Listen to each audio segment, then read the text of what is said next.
खरं तर परवा मी एका शाळेमध्ये गेलो आणि त्या शाळेमध्ये गेल्यानंतर एका सरांनी एका 10वीच्या वर्गातल्या विद्यार्थ्यांची परीक्षा घेण्याचं ठरवलं.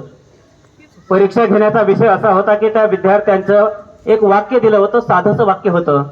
ते वाक्य असं होतं, विद्यार्थी हा राष्ट्र निर्मितीचा पाया आहे.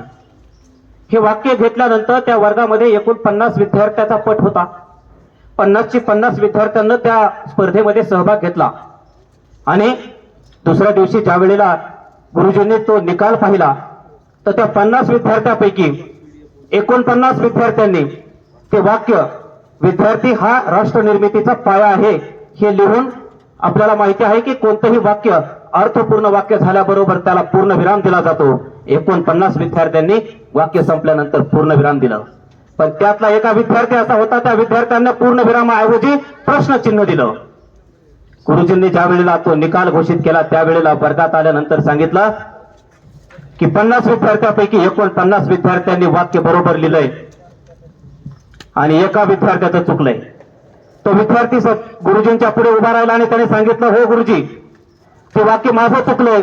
गुरुजींनी सांगितलं, हो, तुला एवढंही माहित नाही का इयत्ता 4थीच्या वर्गामधला विद्यार्थ्याला ते व्याकरणाचा भाग आहे की एखादा अर्थपूर्ण वाक्य लिहिल्यानंतर त्या वाक्याच्या शेवटी प्रश्न जर पूर्ण विराम द्यावा लागतो तर तू प्रश्नचिन्ह दिलंस. हे ज्या वेळेला त्या मुलाला त्या गुरुजींनी सांगितलं त्यावेळेला त्या विद्यार्थ्याने गुरुजीला दिलेलं उत्तर हे फार मार्मिक होतं.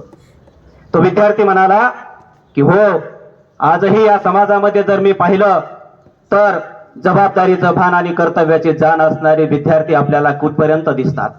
एका विशिष्ट मर्यादेपर्यंत विद्यार्थ्याचं ज्ञान आपण पाहतो, पण त्या विद्यार्थ्याच्या ज्ञानाचा समाजासाठी किती उपयोग होतो, आजचा विद्यार्थी सर्वांगीण गुणवत्ताधारक विद्यार्थी आहे का याचं संशोधन करणं अपेक्षित आहे. गुरुजी त्या ठिकाणी अनुत्तरित राहिले, प्रश्न अनुत्तरित राहिला, गुरुजींचं उत्तर त्या ठिकाणी निरुत्तर राहिलं आणि त्याच अनुत्तरित उत्तराला मी पूर्णत्वाला घेऊन जाण्यासाठी माझा संकेतांक आहे 119. मी आपल्या समोर विषय मांडत आहे, अभ्यास पूरक शिक्षण आणि विद्यार्थी विकास. खरं तर शिक्षण म्हणजे माणसाच्या व्यक्तिमत्व बदलणारं धारदार शस्त्र आहे असं महात्मा गांधीजी सांगतात. Education is the powerful weapon which brings new change in the personality of human being. माणसाच्या व्यक्तिमत्वाचा विकास होण्याचं जर कुठलं प्रभावी माध्यम असेल तर ते शिक्षण असतं.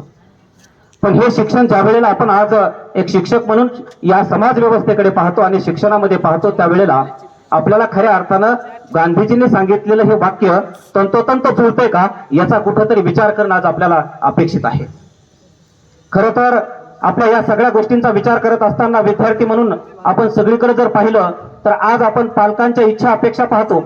विद्यार्थ्याला इयत्ता 1लीच्या वर्गामध्ये दाखल केल्यानंतर पालकाची अपेक्षा असते की माझं मूल डॉक्टर झालं पाहिजे, इंजिनियर झालं पाहिजे. याच्या पलीकडे पालकाची विचारधारणा आपल्याला दिसून येत नाही आणि मूल त्याच बाजूने विचार करतं. विज्ञान आणि गणित या विषयाकडे जास्त फोकस केला पाहिजे बाळा तू, हीच अपेक्षा पालक त्या विद्यार्थ्याकडून ठेवतात. पण माझ्या मुलांमध्ये जर सर्वांगीण गुणवत्तेचा विकास करायचा असेल तर आम्हाला शिक्षक म्हणून आज थोडंसं आपली जबाबदारी वाढलेली आहे. आज मला त्या मुलांमध्ये जर गुणवत्तापूर्ण विकास करायचा असेल, त्याचा सर्वांगीण विकास करायचा असेल, त्याला एका मर्यादित जगामध्ये वावरू द्यायचं नसेल आणि बाबासाहेबांना आणि गांधीजींना अपेक्षित असणारा जर मला समाज निर्माण करायचा असेल, विद्यार्थी निर्माण करायचा असेल तर मला शिक्षक म्हणून त्याला अभ्यासपूरक वातावरण निर्मिती, अभ्यासपूरक त्याचे उपक्रम घेणं गरजेचं आहे.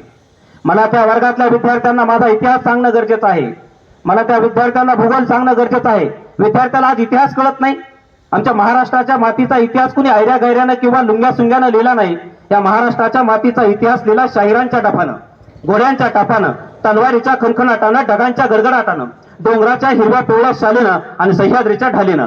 राजे गडावर पोहोचले, सुखाने मरतो म्हणून घोडखिंडीची पावनखिंड करणारा बाजी प्रभू देशपांडे काय, कोंढाण्याच्या विजयासाठी रक्ताच्या थराळ्यात पडणारा तानाजी मालुसरे काय, मानेवरती तलवारीचं तीक्ष्ण टोक असताना सुद्धा बचेंगे तो और भी लढेंगे म्हणणारा दत्ताजी शिंदे काय आणि मोगलांच्या कडेकोट बंदोबस्तातून सोन्याचा कळस कापून देताना आणि मोगलांच्या घोड्यांना पाणी पिताना पाण्यात सुद्धा दिसणारे संताजी धनाजी काय. हा आमच्या महाराष्ट्राच्या मातीचा इतिहास आम्हाला त्या पोरांना सांगावा लागेल.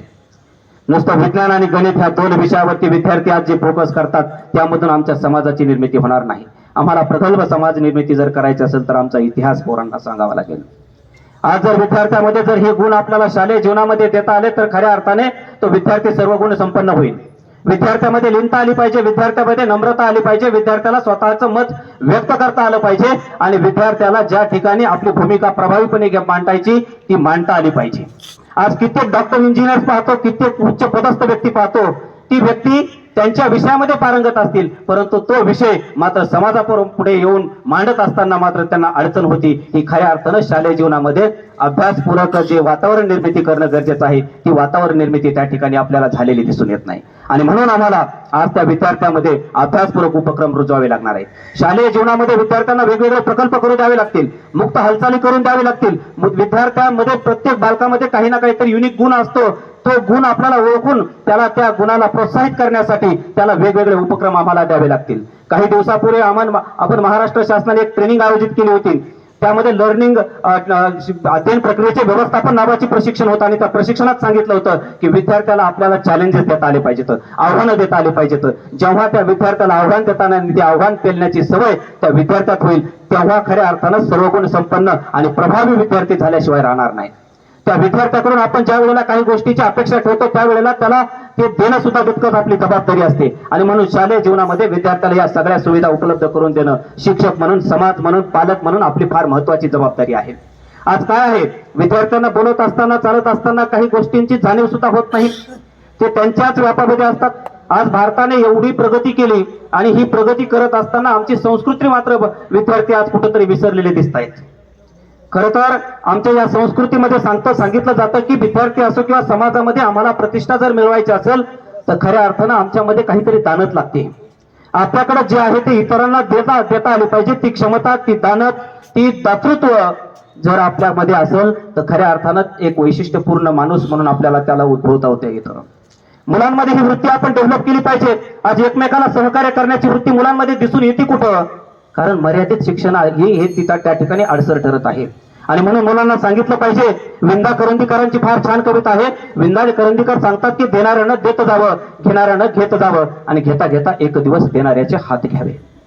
पोरांना सांगितलं पाहिजे की आता देणाऱ्याचे हात घ्यावे म्हणजे बाबासाहेबांनी आम्हाला संविधान दिलं, लोकमान्य टिळकांनी आम्हाला इतिहास निर्माण केला.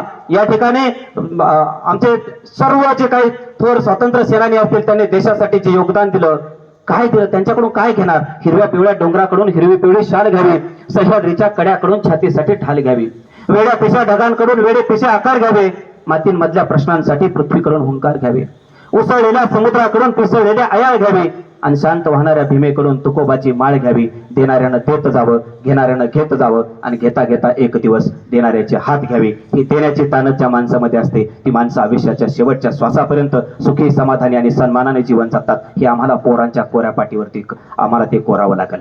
आणि हेच आम्हाला जर शाळेमध्ये वेगवेगळ्या प्रकारच्या उपक्रमाच्या माध्यमातून मुलांपर्यंत जर आम्ही पोहोचलो तर खऱ्या अर्थानं आम्हाला अभिप्रेत असलेला विद्यार्थी आम्हाला दिसेल. पुढच्या काही दिवसामध्ये तो दिसल्याशिवाय राहणार नाही. मध्यंतरीच्या काळामध्ये विद्यार्थ्यांच्या काही गुणांकडे आपलं दुर्लक्ष झालं आणि त्यामुळे आज आपण जे काही टाहो फोडतो की समाज व्यवस्था बदलली, आजची मुलं बघा बदलले, तर मोबाईलचे ते सारखे प्रेमी झाले, तर या सगळ्या गोष्टी ज्या वेळेला आपण करतो, निगेटिव्हिटी जी आहे ती निगेटिव्हिटी अशीच वाढत जर राहत असेल तर तिथं कुठंतरी आपल्याला आशेचा किरण शोधावा लागेल. आणि तो आशेचा जर किरण शोधायचा असेल तर शिक्षक म्हणून आमची फार मोठी जबाबदारी आहे. आम्हाला शाळेमध्ये विद्यार्थ्याला अभ्यासपूरक उपक्रम घ्यावे लागतील, विद्यार्थ्यांचा विकास करावा लागेल. सर्वांगीण गुणवत्ता विकास करायचा असेल तर वेगवेगळ्या प्रकारचे उपक्रम आम्हाला शाळेमध्ये राबवावे लागतील. या उपक्रमाचा राबवत असताना सुद्धा असं सांगितलं जातं की पुस्तकाने माणसाचं मस्तक सुधारतं आणि सुधारलेलं मस्तक हे कधीही लाचारीने कुणापुढे नतमस्तक होत नाही. ही बाब तितकीच खरी आहे. पण सगळंच ज्ञान हे पुस्तकातून मिळतं असंही नाही, हेही त्याच वेळेला मुलांना आम्हाला सांगता आलं पाहिजे. पुस्तकाच्या व्यतिरिक्त समाजामधून, पुस्तकाच्या व्यतिरिक्त शेतीमधून, पुस्तकाच्या व्यतिरिक्त भूगोलातून, इतर विषयामधून सुद्धा आम्हाला ज्ञान मिळवता येतं आणि हे ज्ञान मुलाच्या सर्वांगीण गुणवत्ता विकासासाठी महत्वाचं असतं. याची वेळोवेळी आम्हाला शिक्षक म्हणून विद्यार्थ्याच्या पुढची जाणीव निर्माण करून द्यावी लागेल. माणसाचा जन्म हा कशासाठी झालाय हे सगळं करत असताना प्राणी मात्रावरती आम्ही प्रेम केलं पाहिजे, हेही मुलांना सांगितलं पाहिजे. आमच्या ज्या ऐतिहासिक बाबी आहेत त्याची जतवणूक केली पाहिजे, हेही मुलांना सांगितलं पाहिजे. आणि या सगळ्या गोष्टी करण्यासाठी काय करावं लागेल तर त्यांना आम्हाला चॅलेंजेस द्यावा लागतील. त्यांना आम्हाला चॅलेंजेस देणं म्हणजे काय तर वेगवेगळ्या प्रकारचे त्यांचे प्रकल्प घ्यावे लागतील. त्या प्रकल्पाच्या माध्यमातून विद्यार्थ्यांचा विकास करावा लागेल आणि खऱ्या अर्थानं जो विद्यार्थी आम्हाला समाजाकडून अपेक्षित आहे तो विद्यार्थी या ठिकाणी निर्माण झाल्याशिवाय राहणार नाही. ही भावना विद्यार्थ्यांमध्ये निर्माण करण्यासाठी शिक्षक म्हणून आम्हाला एक चांगल्या प्रकारचा रोल प्ले करावा लागेल. आज आपण पाहतो या शिक्षण प्रक्रियेमध्ये इयत्ता पहिलीला विद्यार्थी दाखल झाल्यानंतर त्या विद्यार्थ्याला आपण कोणत्या प्रकारचे धडे गिरवायचे सांगतो. डॉक्टर बाबासाहेब आंबेडकरांनी आपल्याला जे मूलमंत्र दिला तो मूलमंत्र शेवटपर्यंत आपण विद्यार्थ्यापर्यंत पोहोचवावा हीच अपेक्षा आजच्या या कार्यक्रमाच्या माध्यमातून व्यक्त करून मी माझ्या वाणीला पूर्ण विराम देतो. जय हिंद, जय महाराष्ट्र, जय भीम.